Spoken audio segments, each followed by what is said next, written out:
Welcome, everybody, to the National Cryptologic Museum Foundation's Cybersecurity Chat series. We have a wonderful treat today. Mr. Whitfield Diffie is with us.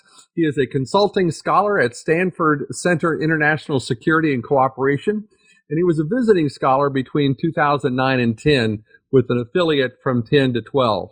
Now, he's best known, and the reason he's here today is to talk about the discovery of the concept of public key cryptography. Back in 1975, he developed, along with the Stanford University electrical engineering professor Martin Hellman, if you understand the Diffie-Hellman algorithm, the public key cryptography is also known as the Data Encryption Standard, or DES, which revolutionized not only cryptography, but also the cryptographic community. This is the underpinning of the security for internet commerce. So we are just thrilled to have you with us today, Whit, and I offer the floor to you to any opening comments before we start asking questions. Okay, well, I think I'm unfortunately going to have to sort out some of what you said. Okay.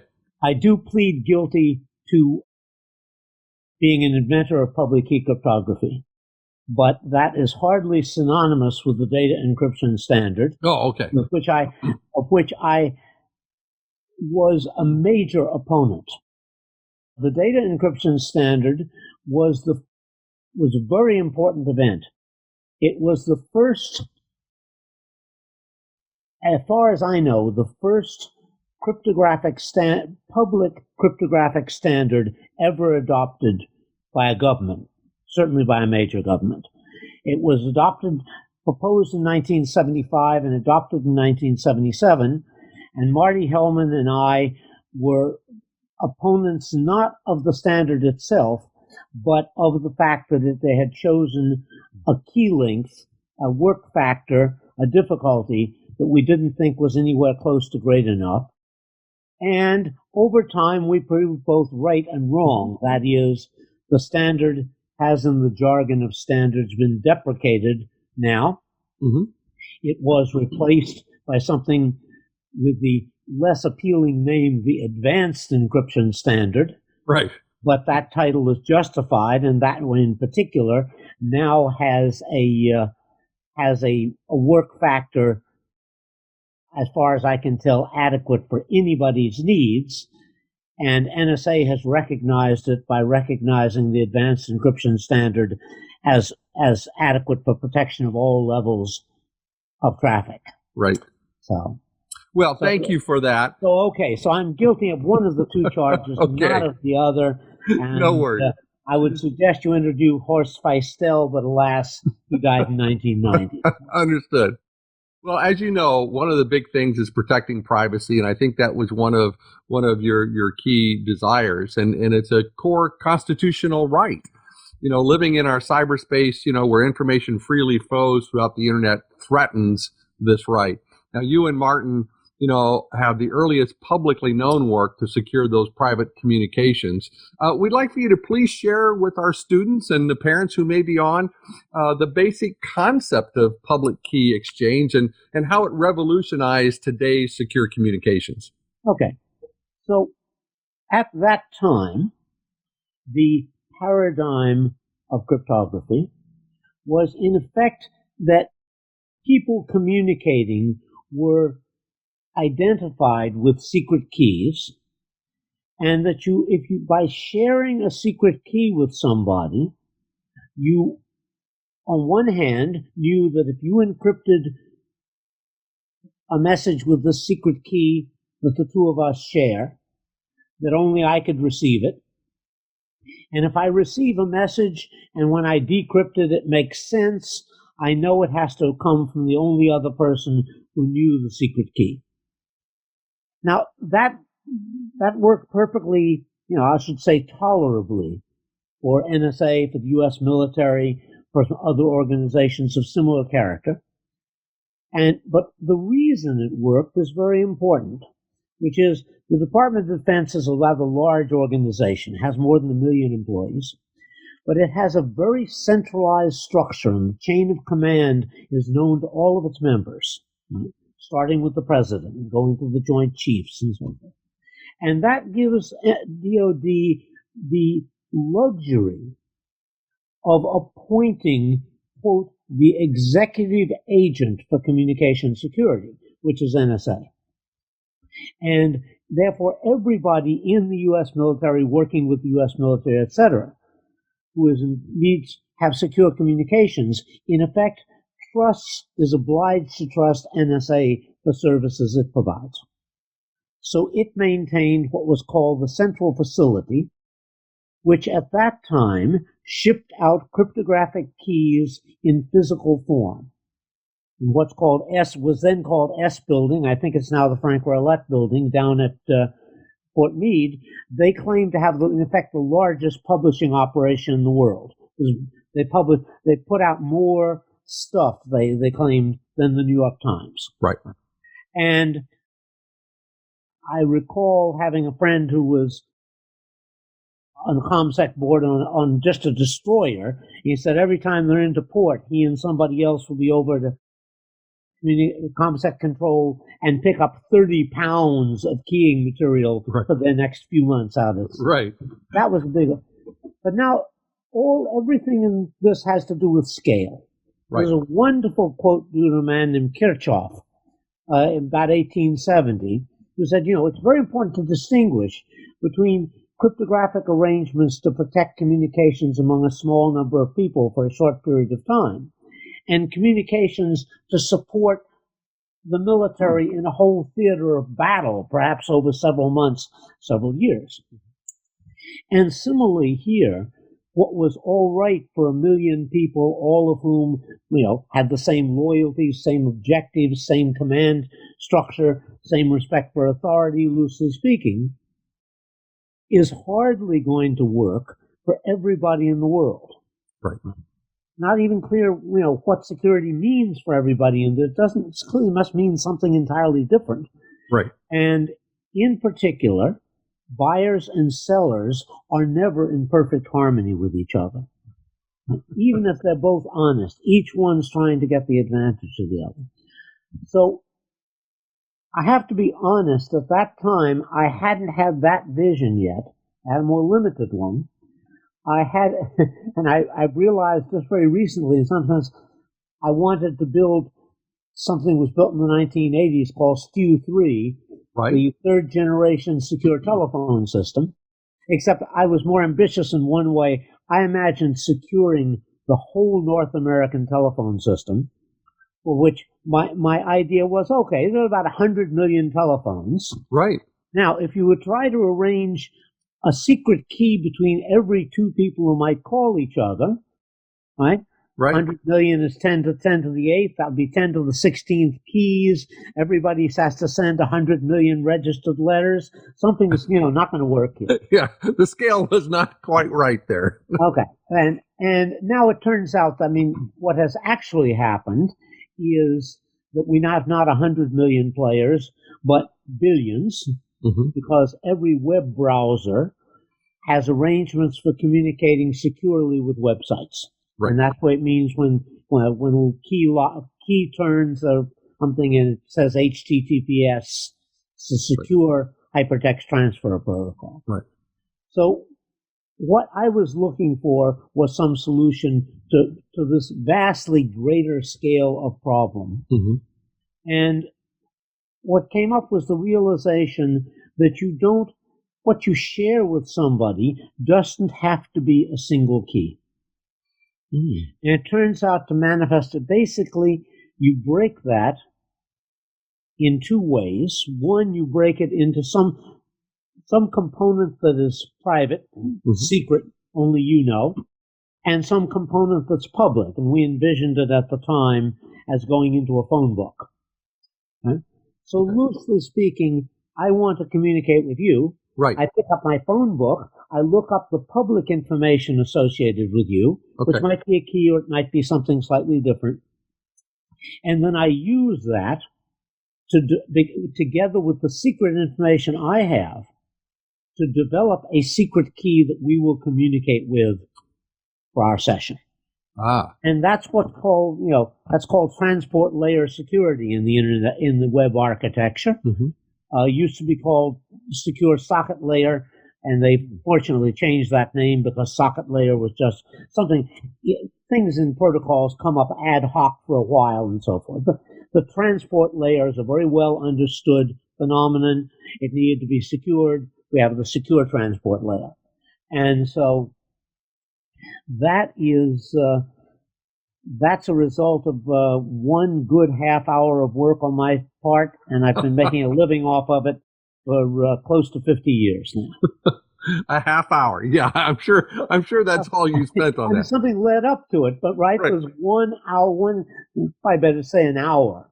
It's actually 2 little bits of time a week apart in which I realized, I had been thinking about 2 problems, one for 10 years. 1965, a friend named Bill Mann, who'd been in an interesting way, he'd been involved in working on what was then an absolutely groundbreaking issue, which was a gigabit storage system. Wow. Something you can now buy for, $10. Right, exactly. And that put him in that he was the person at the company who was doing this, who was cleared to work with NSA on their stuff. And he told me mistakenly that NSA encrypted the telephones within its own building. Wow. And this is they don't even probably do much of that now. They just have a set of secure conduits. I mean, it's a small set of buildings. Cryptography is not necessarily the best way of doing cryptography with doing security within a building. Right. Just run a set of shielded conduits but in any event, I began worrying about that because I did not at that time understand how much value that could have to an institution. I mean, you could encrypt everything in that network in the same key, and as long as the key was kept secret, nobody who could intercept the stuff outside the building would be able to understand it. That would be fine. But I envisioned a security of a call as meaning I understood it, you understood it, no one else in the world could possibly understand it. Right. And so what is called a key distribution center, which is, roughly we say to it, hey, we want to talk, give us a key, and it shares secret keys with everybody in the network. That's only 100 million of them, right. not 100 million, 100 million. And it just sends us both a key, but of course it, in some sense, will know the key. Right. And if we don't trust it, we won't believe what, NSA religion was that device would create the key, give people the key, and then destroy the key. It would never, in fact, have it for more than microseconds. Right. But why should we believe that? Right. Right. And so I worried for 10 years about how you could secure such a thing. Right. And then in 1970, John McCarthy went and gave a talk in Bordeaux in France, a place subsequently much better known to me as I didn't become a drunkard until I was in my 30s, right. Through the good offices of my wife, who introduced me to wine. And he talked on what we would now call internet commerce. He called it buying and selling through home terminals. And I began thinking about that and about automated offices. And what I came up with was, worrying about, well, what would you do for the signed memo or the signed check? Right. And so I worried about that for 5 years. And then within a week I began trying to combine 2 protocols. Now, one of these should be familiar to everybody probably, which is the way you handle passwords in Unix. Is the password table contains ciphertext of passwords, not plain text. So right. And the other one would be called. You'd say the other one protects you. You can type a password in Unix. Somebody sees it, then they can type it some other time. Right. So a protocol is needed to protect you against shoulder surfing. Right. In fact, the old name, the name for that under which I was thinking about it was identification friend or foe. A fire control radar sends a message to an airplane saying, send me back a correctly encrypted answer and I'll refrain from telling the gun to shoot at you. And that protects you against shoulder surfing. Everybody's listening. All the intercept operators are listening to those transmissions. If you repeated them, they would figure that out and they'd pretend to be your planes. So I was trying to find out how to combine these two things, and I came up with the digital signature. Cool. The fact that you could recognize the correct solution to a problem didn't mean you could solve it. Right. And somehow a week later, I suddenly realized, my heavens, that solves the problem I had been working on for 5 years longer than that, if you can turn that around and now you can use it to negotiate keys. So that's that's what I call the few minutes off of which I've been making a living.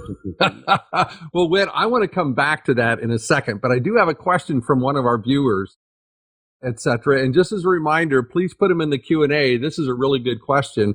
He says, do you think encryption software, services, and other such things could have evolved differently than how they've evolved today? Well, of course. Yeah. And I would have to think a bit in order to say anything very intelligent about that. Yeah. But I'll say something related, which I was at, let's see, must have been about the 40th birthday party for TCP/IP. Okay. A few years ago, when TCP/IP is not quite 50, it's 1974 or something like that. So it's probably, say 1914 maybe. And there were a long series of lectures about what had been, the internet means the internetwork, the network of networks.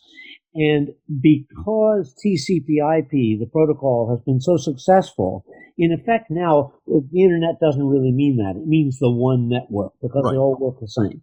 But at the time, there were a variety of different network techniques, and there were the internet protocol connected all of them. So you could get through, right? And listening to people talking about the different techniques in use, I realized that there's a good deal of accident in what came about. We don't necessarily have the best protocols. In fact, years later, when I studied something called InfiniBand, I realized, it improves on some of the things TCP and IP do, but now we're stuck with them, right? We're stuck with the protocols we have. The security protocols have done a little better in the sense that they understood there were various political reasons for wanting to have multiple crypto systems. There were export controls. There were people, the Russians have a proud cryptographic tradition. If you're going to encrypt things as part of Russian business, you have to use their systems. Chinese similarly. So there is flexibility. The transport layer security dynamically chooses, basically negotiates what cryptographic system we're going to use. Oh, okay. And of course, with the threat of quantum computing, there's a major NIST, National Institute of Standards and Technology project to develop new cryptographic systems, because the ones Marty and I and Ron Rivest, Adi Shimon, and Edelman developed are vulnerable. If the physicists come through and they may deliver systems that can take logarithms of numbers of 3,000 bits and things like that, and then the systems we develop won't work. But there are other approaches, lattice-based and so forth, that will work. So a certain amount of flexibility has been built in, but so now I'm going to eat at that question a little, because something struck me. One of the interesting things, this is a very rare phenomenon in the history of science, and it grows out of secrecy, right? Which is, we have two independent discoveries of public key cryptography. Okay. All right. The first, by a small amount of time, which doesn't bother me because two of us have been working on a small budget for 2 years. Right. Whereas NSA and its predecessors have been working on a rather larger budget for, since 1920, loosely speaking. Right. But the first development was by three British people from GCHQ, and they developed, and we. So it's amusing. I think maybe there's a linear response to investment in research, because their work spans about 6 years. It starts several years before ours, and critical paper, their equivalent of Diffie-Hellman, is written as an internal secret paper 2 months after I presented the same thing at the National Computer Conference. Okay. But they're entirely, I don't. They wouldn't bother to go to the public national session after, but he had been working on that stuff at about the same time. So the point is, we have two independent discoveries that produce the same two basic cryptographic systems, and the public names are RSA and Diffie-Hellman. If they had published earlier, the names would have been C-Cubed and Williamson. But so, there's some evidence that could they have come out differently? Well, how differently? Of course, the details of protocols could be different. And then in the late 1980s, Neil Koblitz and Victor Miller, two amazingly different characters, because Neil Koblitz is a communist and Victor Miller is now working for NSA's consultancy, but they independently developed what's called elliptic curve cryptography, which is much more efficient than what we did, also vulnerable in the same way to quantum computing. Right. So could things have come out differently? Of course. Right. Could they have come out substantively differently? Well, maybe. I think it's very interesting to me that you have two groups of people working in very different circumstances, requirements, and so forth, come up with the same algorithms, very close about the same time. Is evidence, is realistic to think it could have been very different. And the only branch, and the most imaginative person in this, is Ralph Merkle. And Ralph Merkle developed what are called trapdoor knapsacks. And we knew about, I proposed knapsacks as what are called one-way functions, and he saw how to turn them into trapdoor one-way functions. Okay. And that was not known to either NSA or GCHQ before this. And it ultimately, it's also probably quantum resistant, but the schemes that we used at that time were broken around 1982, and I don't think people have much returned. It hasn't been widely proposed, but it may yet have a future. Cool. Now, you've talked about lots of different encryption schemes and concepts, and we know that encryption is not a new concept. I mean, it goes back to Egyptian times, right? But one of okay. I actually think it goes back to two places more recent than that. What? Well, the first one is in Baghdad, 200 years after the Hijra, 800 AD or so. Okay. Due to the school of a man named Al-Kindi. And the second is due to a number of people, basically in papal circles in Italy, about 1500. Wow. And basically, there are some trivial systems that go back to Egyptian times and Babylonian and Greek and so forth. But two different groups at different times understood how to break the systems that were around, and understood they formulated what was necessary to fix that was to change the cipher alphabet with every character encrypted. Oh, wow. And basically, the techniques they developed for doing that you can see those in the Advanced Encryption Standard. Oh. In some sense, right? That is that prior to public key, the basic underlying structure of cryptographic systems is that you have lookup tables, they're called cipher alphabets, and you have some kind of finite arithmetic, modular arithmetic, Galois arithmetic, something like that.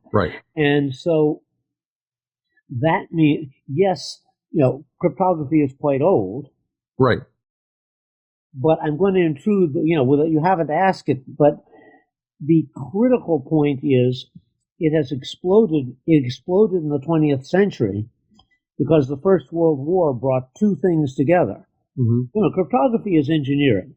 Right. And like any piece of engineering, it responds to requirements and to tools. And the First World War brought you a new requirement, radio. Yes. None of the guarding your documents, locking your safe sort of procedures that were known in the 19th century helped with radio. And the other is machining. Most famous thing is, quote, interchangeable parts, which dates from the era of our Civil War. Right. But basically, machining had gotten good enough to produce calculating devices, and cryptographic systems are simply specialized calculating devices. So it's right after World War I that the inventors sit down and get to work, and the cryptography that was used pretty much, through World War II and into the 60s, a lot of it was developed in the 20s and 30s because there was good machining, and now there was a clear need for it. Wow. That is really a cool perspective. Now, in those different techniques, are there different situations where, you've talked about the public key exchange really helps in that exchange between communication. Of those different types of cryptography, one of the questions that we received is what situations favor a particular type of cryptography or another, or is there any resemblance around that? Of course there is. I mean, and so one thing you might perfectly reasonably say in some circumstance is, well, public key cryptography is computationally expensive. Doing a Diffie-Hellman encryption requires doing, in effect, 3,000 bit multiplications. Well, I mean, something that executes 1 billion instructions a second can do it. But Right. that, you have a lot of traffic, you have to do that a lot. That would be expensive. It's much cheaper to have a symmetric crypto system arrangement. You could use the Advanced Encryption Standard, use something like that key distribution center I described to you, do what's called caching keys. We communicate with each other first thing in the morning, and we somehow negotiate keys, and then we keep them around the rest of the day. We don't negotiate new ones every time we do it. And that could be computationally much more efficient. And in some banking networks that handle huge amounts of traffic, people have taken that viewpoint. So that's one possibility. In the past, there was a huge issue of expense and physical size and weight and things of that kind. Now, lots of these, it's pretty hard to find one doesn't run well enough on a chip, right? Or if you get up into terabits or something like that, you may get worried about it. But, for example, in mid-century cryptography, a very, very important set of things were called rotor machines or wired wheel machines. And their cipher alphabets were expressed in terms of hockey puck-like wheels with wires going through from one face to the other. Is that kind of like the Enigma machine? Well, Enigma is the single most famous of those machines. The best of them is a U.S. machine called SIG-ABA. Right.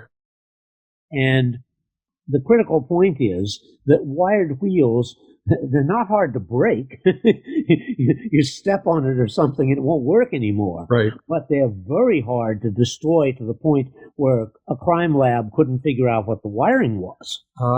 Okay. So when you have something like the capture of the Pueblo by the Koreans, right, you're just screwed. I mean, if you can't, they could throw them overboard, and maybe they did. You can try to do that. Right. But destroying them isn't practical. Right. Whereas if you have something in memory, right, then it's not simply saying delete might not do it, But Right. the fact is, a lot of work. You'll find a NIST standard Right. that tells you how to erase data really well out of a memory, Mm-hmm. and it's something like you overwrite it 30 times with random numbers, Right. which you can do in a few milliseconds. Right. My point was that among the various kinds of machines, and rotary machines were not the only ones in use at that time.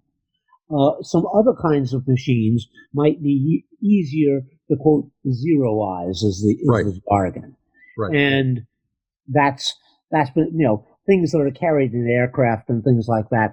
A lot of attention goes into questions of the security of the machine itself, and so there are a wide range of requirements. There are lots of cryptographic systems in the world. You look on the web, you will find hundreds of which they're public. You can find the specifications. Reference to hundreds more that are secret of various people, of which the specifications haven't come out. And they differ in, we'll give you an example. This advanced encryption standard that I keep mentioning it operates on 16 characters at a time, 128-bit blocks. Mm-hmm. Well, that's fine as long as there are no errors. Right? But if there's on average, if you had 1% errors on a channel, right, which is bad, but that's the model for post-nuclear war communications and things like that, right? Then you'd be in a lot of trouble. It would just ruin everything. So there are certain purposes for which you'd rather have a shorter block size, right? Or some other techniques or long cycle systems and things like that. So yes, there's a vast variety in cryptographic systems. Cool. Well, one of the things we share. Ask another question. Yes. Well, one of the things we share with our students all the time is that a key element of cybersecurity, cryptography, all of these skill sets is that the need for curiosity, for problem solving. It's just not all about the computer science. You've got to have a curious mind and be able to ask questions. And clearly, this is what I want to come back to. You talk about this problem you were structuring with, and then all of a sudden it led you to a whole different problem. Can you share with us kind of what inspired you to really tackle this challenge? And did people discourage you? And if they did, how did you overcome that discouragement? Just kind of a lot of the human aspects of what you accomplished. Well, okay, and I hope to get back to your first question about curiosity and research and so forth. Cool. But I mostly feel very lucky, and the first good piece of luck in this area is just absolute, as far as I can see, accident. There's a man named Larry Roberts who died last year, who's one of the several people noted as a parent of the internet. Mm-hmm. He was funding the ARPANET in the early 70s. And he went up to NSA to talk to Howard Rosenblum, who was the deputy director for research, died back in 96. And I only have that, by the time I talked to Larry Roberts about it, he had pretty much forgotten this, but from what I learned from John McCarthy and Howard Rosenblum and know the circumstances, basically Roberts showed up with the very reasonable proposition, hey, I have $100 million a year military communications research project. Mm-hmm. We ought to think about security. They can hardly have disagreed about that. But they couldn't apparently agree about something else very important, because Roberts, that part of ARPA has done very secret work, of which the most famous piece is the stealth bomber, right? But the Information Processing Techniques Office didn't want to support any secret work. Howard Rosenblum didn't want to do anything else. So Roberts goes back to his office in Roslyn, and Roberts had a great job. Roberts sits there, and his principal investigators come by with their hats in their hands, so they have to listen to anything he wants to talk about. Right. And so that week he was thinking about network security and chatting up everybody who came into the office about network security. And one of the people who came in was head of my laboratory, John McCarthy. Uh-huh. I had gone to Stanford to work with John McCarthy because he was the primary person who shared with me the view that mathematical proof of the correctness of programs was the most important problem in modern engineering. Mm-hmm. And so he came back, and he'd been talking to Larry Roberts, and at that time, we all thought of network security as cryptography. Right. Now we think of this entirely differently because the cryptographers went and solved their piece of the problem. Right. And network security remained a problem. Right. But so I got interested in that, and so did a couple of other people, particularly Hans Moravec, who's more recently been the head of the robotics laboratory at CMU. But as of a few weeks later, they all went back to working on their doctoral theses and things like that. And I was still working on this in the spring of '73, and John was fed up to his back teeth because he'd gotten more than he bargained for, because I was being supported by under-the-table money from NSA. Proof of correctness is all the way back then was recognized as the critical area in which the usual techniques of debugging programs were not adequate for security. And so basically Marty and I came to John McCarthy and I came to an amicable parting of the ways, and I set out traveling around the country, in which process, I call it, my first discovery was my wife, Mary Fisher, who died about 3 years ago. And without her, I wouldn't have made any of the others. But I went around talking to people who were willing to talk. Mm-hmm. One of those, for example, was Jim Simons, the world's best paid mathematician. Cool. Billions a year. And digging up rare manuscripts in libraries and thinking about these problems. Right. And so that leads me, I have one piece of advice piece of my history I give to students that parents don't always like, which is, okay, so I quit a good job. I went home. I traveled around sleeping on the ground. I worked on this problem. And hey, look, I got good results. Right. But part of my reflection with people, parents like hearing more, as I say, but the fact is my life has also taught me that it's much easier to do things in the standard way. Right. So now, I was eventually given a doctorate by Einstein's University for creating a new field of science. All right, well, that makes me feel good. Yeah. Right? But, if I had been a good student, which I happen not to have been, I would have gotten a doctorate much earlier. It would have affected the jobs I had, etc., probably in a positive way. Yeah. So, well, we got you've obviously inspired these kids. We're getting some really cool questions about courses that you could recommend for 10 to 17-year-olds. We have one about, keeping up with securing the transmissions over the network, what courses can be recommended. So if you were giving advice as far as books, websites, or courses that these kids could start getting a taste of cryptology and in this field, what would you recommend? Okay, so this is another thing in which I'm not really prepared, and I actually think this is not the right medium. Probably we, the Museum Foundation, should, add to our website some guidance of this kind. Okay. Let me turn to another point then. That's one of I think everybody should read James Watson's book, The Double Helix. The Double Helix. It's his personal account of the discovery of the structure of DNA in the early 1950s. Ah, okay.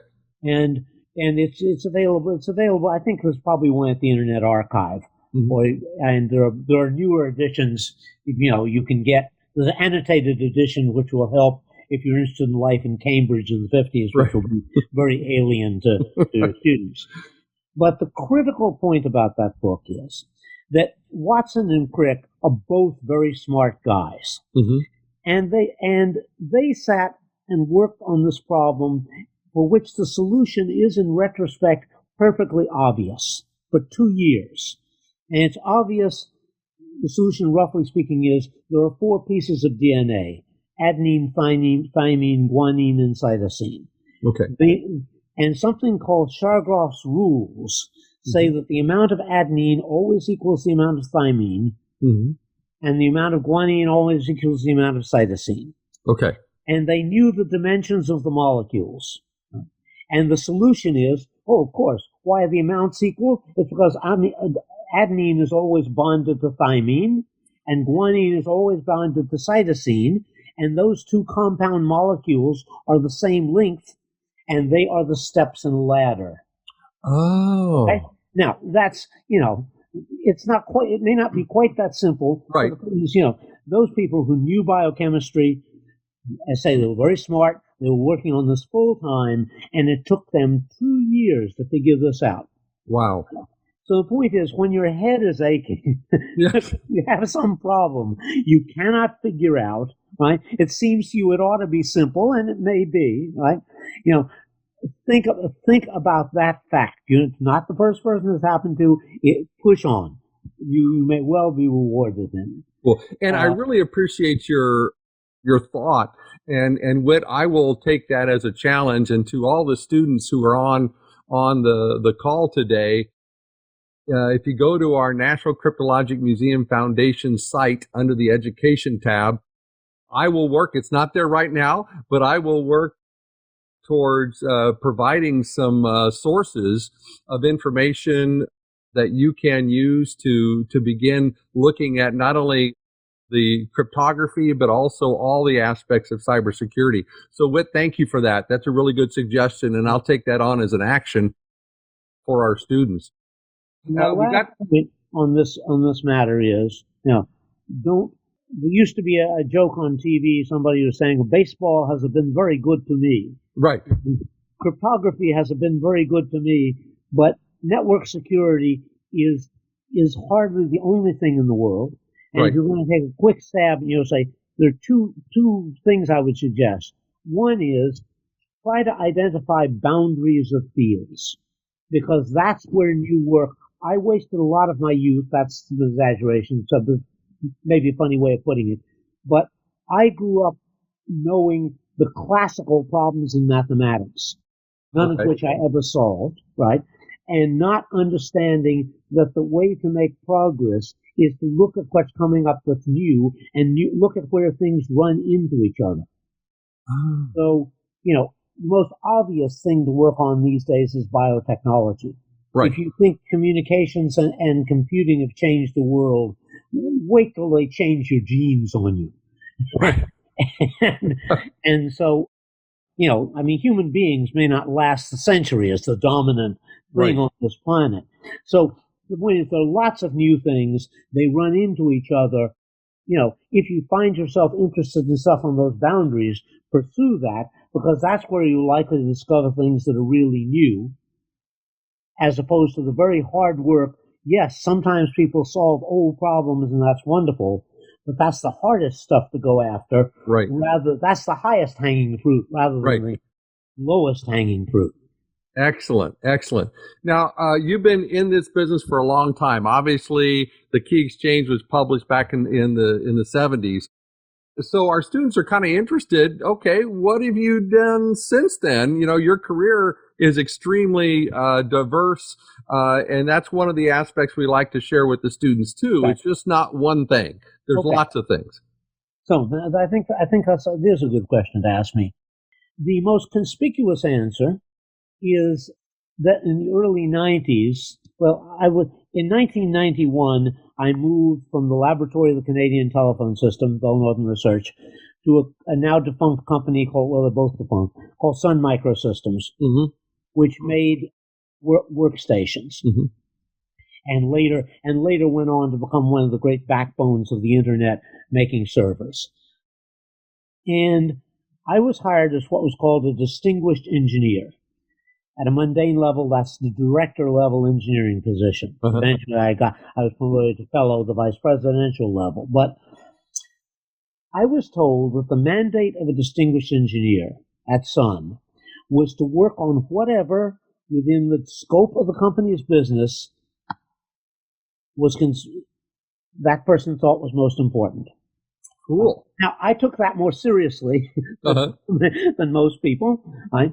And in the early 1992, I came to think that the greatest threat to security on the internet was political.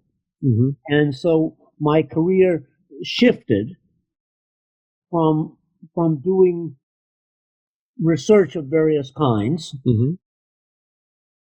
and I became a bigger spokesman. Yes, you cited, I do believe that private conversation is utterly critical to you can't imagine the birth of the U.S. without it. Right. And that in a telecommunications world, the one that's made 10 years progress in 6 months because of COVID, right. that the only, that the right to use cryptography is crucial, and it has enough problems without anybody interfering with it. And so I adopted political positions that I've held ever since, and began spending a lot of my time, testifying, giving interviews to the press, wrote a book. Susan Landau and I wrote a book about the subject. So that's the middle stage of my career. What am I doing now? I have finally gotten to, I'm teaching a class, a full-time class at Zhejiang University in Hangzhou in China, which is so convenient to do via telecommunications. Right.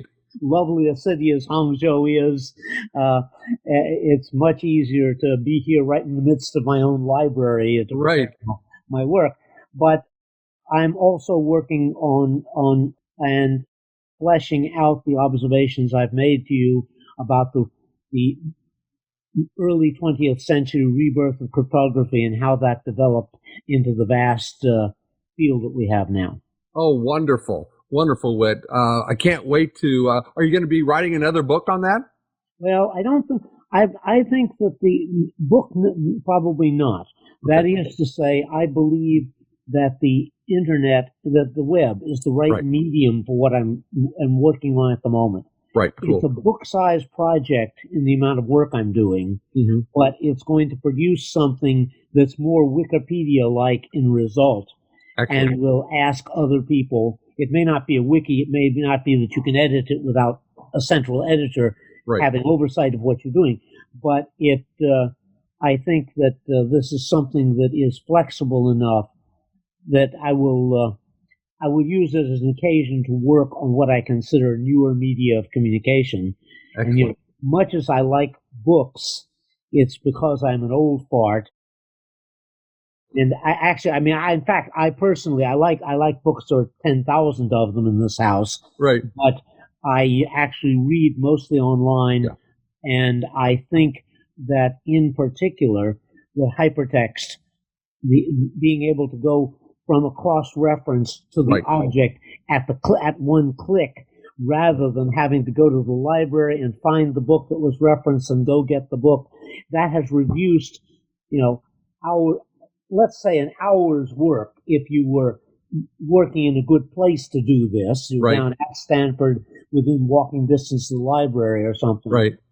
Reduced it to seconds. You can find out whether you really wanted to read this thing or not.